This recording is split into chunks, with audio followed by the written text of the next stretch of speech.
So what are the 3 levels of leadership and how do you employ them properly in your life? Listen up and I'll help you out.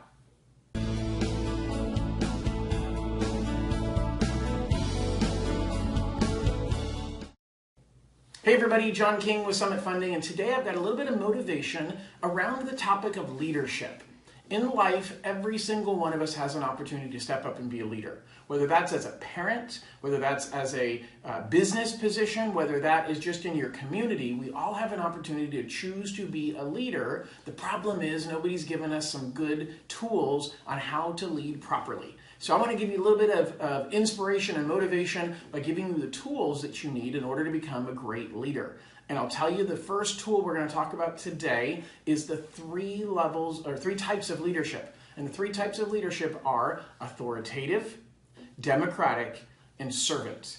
And the problem is most people don't understand those 3 types. They typically live in one of the 3, and you've got to spend your time in all 3 of them. So authoritative leadership is, look, I'm in charge, it's my way. So when you're in a situation where a decision has to be made, you have to make that decision. You cannot pull everybody and figure it out. At the end of the day, the leader is in charge. The leader has to take authority, show their authority by leading with authority, making a decision, and implementing it.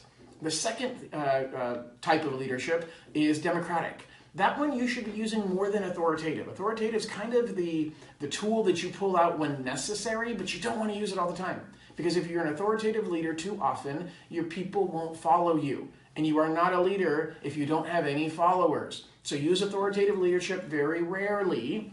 More often, you want to be using democratic leadership. You want to involve people in the process. You want to seek their input and make sure they know how important they are to the process and to the outcome and to get their buy-in on what you are trying to accomplish. That is democratic leadership. That should be used way more often than authoritative leadership. The final type of leadership is actually the one that we should be using more often than anything else, and it's servant leadership. Servant leadership is digging in and getting dirty and helping the people get the job done. When somebody is following you, the best thing you can do is to help them and show them how committed you are to the cause by rolling up your sleeves, diving in and helping them get the job done. And don't just pay lip service to it. Don't just say, hey, anything you need from me, give me a holler. That is not servant leadership. As a leader, you should know what needs to get done. You should know what is behind or what needs a little bit of shoring up. And you should jump in and say, hey, Bob, I want to take today and help you with blankety blank. So can I work on that for you while you focus on some other things and help you get caught up or help you get ahead or help you build this process? You need to be a servant to those people that are following you so that they have buy-in not only to the process but to your commitment to the cause and to the end result. Servant leadership is where you should spend a majority of your time. The smallest amount of time in authoritative, a little bit more time in democratic, and the most amount of time as a servant leader. It will serve you very, very well.